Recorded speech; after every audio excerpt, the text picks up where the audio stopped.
नमस्कार मित्रों। बदलते देश काल में, बदलते परिवेश में स्त्रियां काफ़ी बदल रही हैं और उस बदलाव पर एक व्यंग्य, एक सटायर जो पुरुषों को चुभ सकती है, लेकिन आज की सच्चाई को बयां करती हुई ये मेरी छंद मुक्त कविता मुझे पहले वाली स्त्रियां पसंद थी पेश करता हूं। मुझे पहले वाली स्त्रियां बेहद पसंद थी क्योंकि वो चुप रहती थी, वो विरोध नहीं करती थी, वो सहन करना जानती थी, वो समर्पण करना जानती थी, वे हमारे अधीन खुशी से रहती थी, वे हमसे हर बात की आज्ञा मानती थी। पहले की औरतें मुझे इसलिए भी पसंद थी क्योंकि वे घर के अंदर रहती थी, वे सड़क पे नहीं उतरती थी, वे हमारे बनाए नियमों को मानती थी, वो स्वतंत्र होना नहीं चाहती थी, वो आत्मनिर्भर होने की सोचती भी नहीं थी, वो पैसे कमाने की भी ना सोचती थी। पुरानी महिलाएं बहुत अच्छी लगती थी हमें क्योंकि वो हमें श्रेष्ठ मानती थी, वे बराबरी की बात सोचती भी ना थी, वे रसोई में रहकर भी भूखे पेट रहना जानती थी, वो अपनी शारीरिक क्षुधा के बारे में सोचना भी पाप मानती थी।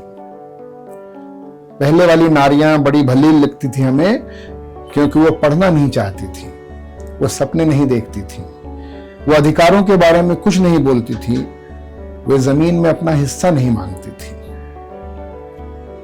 हमें आज की स्त्रियां बिल्कुल पसंद नहीं है क्योंकि वे पढ़ने लगी हैं, वे बोलने लगी हैं, वे सपने देखने लगी हैं, वो पैसे कमाने लगी हैं, वो आत्मनिर्भर होने लगी हैं, वो अपने हक के लिए आवाज उठाने लगी हैं, वो अपना अधिकार मांगने लगी हैं, वो अपना हिस्सा मांगने लगी हैं। आज की औरतें बिल्कुल नापसंद है हमें क्योंकि वो हमसे प्रश्न करने लगी हैं, वो घर से बाहर निकलने लगी हैं, वो सड़क पे उतरने लगी हैं, वो हर चीज में बराबरी की बात करने लगी हैं, वे विरोध करने लगी हैं।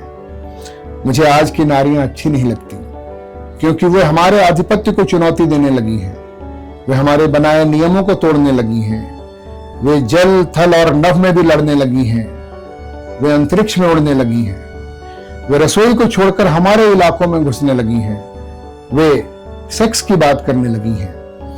आज की स्त्रियां हमारी आज्ञा नहीं मानती हैं, वो घर छोड़ देती हैं, वो स्वतंत्र, स्वच्छंद और हमारे बिना भी खुश रहती हैं। ये क्या हो रहा है? स्त्रियां अब पहले जैसी नहीं रहीं, वो बहुत बदल गई हैं। मुझसे ही प्रश्न कर रही हैं कि हम तो बदल रहे हैं, तुम कब बदलोगे? बहुत शुक्रिया। सभी स्त्रियों को प्रणाम के साथ समर्पित।